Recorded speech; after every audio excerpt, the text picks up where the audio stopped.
Alright, so a lot of y'all been asking of how I did my rig or how my rig was or the balloon rig or whatnot.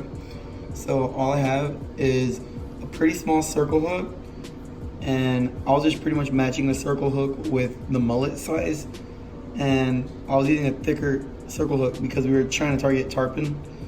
But I have that tied with the snail knot, and this is 5 foot of 60-pound mono. And I wouldn't go, if you're trying to catch trout, nothing less than 20 pounds and nothing more than 50. And so I have 5 foot of that, and then that went to right here. This is 20-pound main. This is my main line.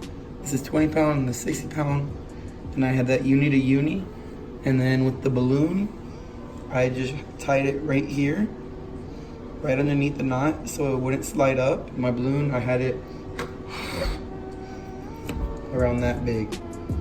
So I had it this size because the fish were seeing it if it was any bigger than this, and the wind was blowing it way farther if it was any bigger than this.